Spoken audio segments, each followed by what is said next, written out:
mo talaga. Yes, ma'am! Happy ako! Sulit ang pagod ng 6 hours sa lakat ano! 6 hours ka. Ano, ipapasahin mo? Hindi po, bigay ko po tayo. Bakit mo gusto ibigay sa kanya? He waited 6 hours in the sun. She spent maybe 90 seconds in front of him. And that 90 seconds is the only part of that day the world will never forget. Stay with me. Every match Alex Eala plays, an ocean away, an old man closes his eyes and prays before it starts. Not after. Before, like he's asking for something. Not just hoping for it. He sits down, alone, usually in the quiet of his own home phone screen glowing in a dark room, and he treats the next 2 hours like something closer to a church service than a sports broadcast. He's done this for years, long before Wimbledon, long before anyone else in that country knew her name, back when she was still just a line of text buried somewhere in the local sports pages. A junior player nobody outside a small circle of coaches had ever heard of. Nobody filmed it. Nobody clapped for it. It was just a retired nurse, alone in a room, believing in a stranger nobody else was paying attention to yet. Now picture Makati City, July 15th. A mall that on any other day sells shoes and phone plans and hosts nothing more dramatic than a weekend sale or a kids' dance recital is unrecognizable by sunrise. People are lined up before the sun is even fully awake, spilling past the entrance, wrapping around railings 3 floors up, packed shoulder to shoulder against every barrier in sight. Somewhere in that crowd is an 80-year-old man named Dusty Milan, holding a tennis racket like it's something fragile. Something that matters more than anything else he's carrying that day. He has no VIP pass. No reserved seat. No entourage clearing a path for him. Just a 10 a.m. arrival time, a racket, and a promise he made to himself.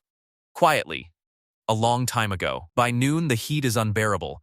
By 2, people around him are fanning themselves with event flyers, ducking into the air-conditioned stores just to survive another hour. Some giving up entirely and heading home before they've even caught a glimpse of the stage. Milan doesn't move. An 80-year-old man on his feet in punishing Manila heat for a chance that isn't even guaranteed to happen. This isn't stubbornness. This is a man who survived a serious health scare barely a year earlier, who nearly didn't make it through a vacation gone wrong and somehow, instead of slowing down, instead of deciding to protect what time he had left, he decided this was worth standing for. Something is about to happen in that mall that has nothing to do with tennis rankings, nothing to do with trophies. Stay close. 3 weeks earlier, a 21-year-old from the Philippines did something no Filipino had ever done. At Wimbledon, the oldest, most guarded stage in the sport, a tournament with more history than most countries have athletes, Alex Eala beat defending champion Iga Swiatek in the 3rd round. Not a scare. Not a nervy escape salvaged in a final set. A statement, delivered on a grass court in front of a crowd that had shown up expecting to watch the champion cruise through.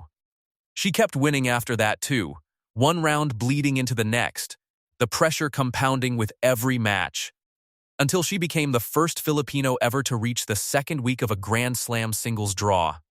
Not the 2nd week of a minor tournament somewhere on the fringes of the tour. The 2nd week of Wimbledon, her world ranking climbed to a career-high 28, a number that, 3 weeks earlier, would have sounded impossible for a country that had never had a tennis star to call its own, that had built its sporting identity almost entirely around basketball courts and boxing rings for the better part of a century. In a nation of over 100 million people, a kid from a background nobody expected suddenly had the entire country's attention at once. Television specials.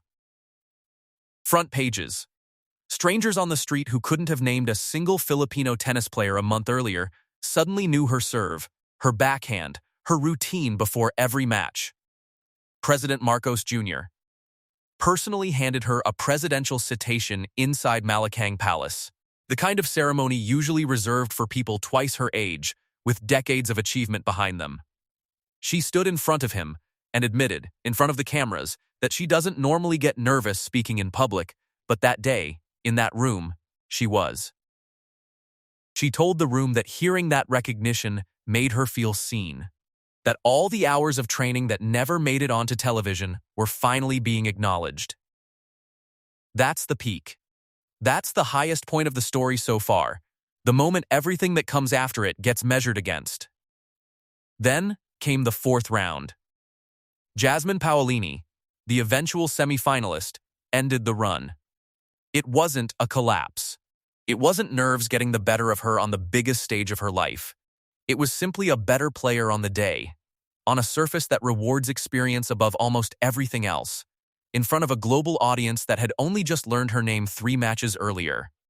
There was no controversy to hide behind, no injury to point to, no excuse to soften the result, just a 21-year-old walking off center court, alone with her racket bag, knowing that the story the entire world was about to write about her was going to include a loss in it, a loss that, under any normal circumstances, should have quietly ended the conversation. And that's exactly where it gets strange. Because the loss didn't shrink her, it made her real. A perfect, undefeated run creates admiration from a distance. People watch it, they're impressed, and then they move on to the next headline, the next athlete, the next highlight reel. But a loss, followed by someone getting straight back up and walking out the next week, still carrying themselves the same way, still smiling for photos, still signing autographs like nothing had changed, that creates belief. That creates the kind of connection that makes an 80-year-old man stand for 6 hours in the heat just to say 5 words to her. People don't drive for hours from Naga City, don't fly in from London in a wheelchair, don't spend months building a photo album for someone who's never been tested. They do it for someone who has been tested, in front of the entire world, and kept going anyway. The defeat is the exact reason the wait in the sun made sense to a man like Dusty Milan. He wasn't there to celebrate a flawless record. He was there because he believed in her before Wimbledon, during Wimbledon, and after it ended in a loss that didn't change a single thing about what he felt. This is bigger than the Philippines, and it's bigger than tennis. Somewhere in that same crowd, a 25-year-old named Nicole had traveled hours from Naga City with her parents, just to shout one sentence across a barrier and be heard for half a second, a simple invitation, half joke and half genuine hope, that Eala would visit her hometown someday. A 12-year-old girl who wants to play professionally one day froze completely when her turn finally came, unable to get out a single word of what she'd probably rehearsed 100 times on the ride over, standing there wide-eyed while the moment she'd imagined for weeks simply happened to her instead of through her. A 78-year-old woman everyone called Lola Jessie had spent months, maybe years, printing out photographs night after night and pasting them into an album that traced Eala's career from her earliest junior tournaments all the way to Wimbledon, and she still had blank pages left in it. Empty spaces she hadn't gotten around to filling, waiting for whatever comes next. A digital artist stood for 8 hours straight, longer than Milan himself, just to get one piece of his own artwork signed, and when someone asked him afterward if it was worth it, he didn't hesitate for a second, saying her humility alone made every hour of standing there feel justified. Even a grandfather who had flown in all the way from London, arriving in a wheelchair because the trip itself had become difficult for his body to handle, could only shake his head and say he couldn't quite believe he was actually about to see her in person. None of these people care about grass court statistics.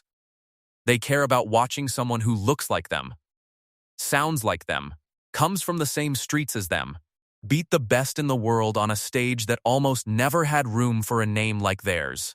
Even Andy Roddick, a former world #1, who has personally watched 100 hype cycles rise fast and disappear just as quickly, said publicly that this one was different, that what's happening around Eala isn't manufactured noise. It's the start of an entirely new fan base for the sport that simply didn't exist 2 years ago. When someone who sat at the very top of that sport, who has seen genuine moments and manufactured ones up close for 2 decades, says a moment like this is real, it carries a different kind of weight than a headline can on its own. This is why an old man's 5 words mattered more than any headline that week.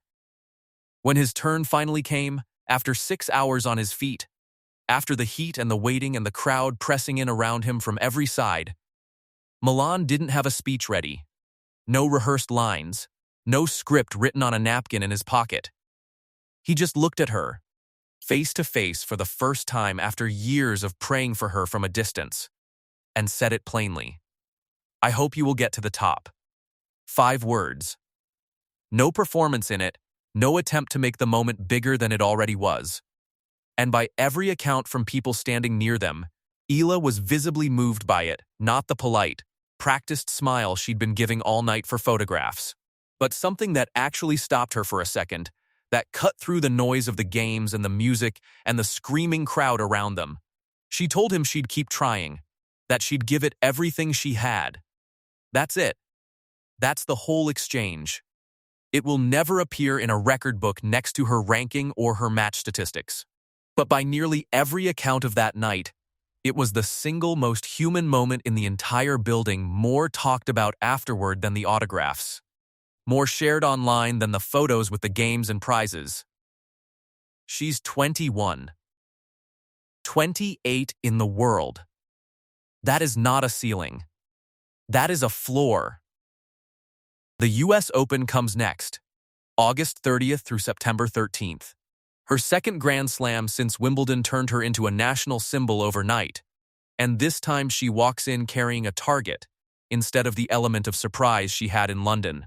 The Washington Open comes first, a hard-court tune-up before New York, a different surface entirely from the grass that made her famous, and a real test of whether that breakthrough was the beginning of something permanent or a perfect storm that won't repeat itself on a different surface against players who've now studied every inch of her game on video. Beyond that, there's an entire hard-court season stretching out ahead of her. Ranking points to defend, seedings to climb. A whole country now watching every single result instead of just the ones that make the news. And somewhere in her luggage on that flight out of Manila is a racket, not a sponsor's racket, not equipment picked out for performance specs by a team of technicians, a racket handed to her personally by a man who waited 6 hours in brutal heat just to give it to her. If she's already rewriting Filipino tennis history at 21, on a surface she barely grew up playing, the real question isn't whether she gets better from here. It's how much better, and how soon the rest of the world starts paying attention the way that mall in Makati already has. People don't stand in the sun for 6 hours for a tennis match. They stand there for what the match means.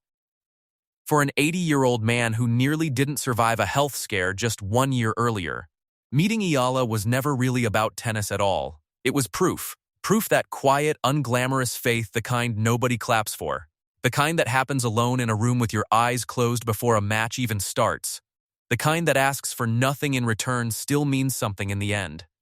He prayed for a stranger for years and got 90 seconds to tell her so, face to face, after everything.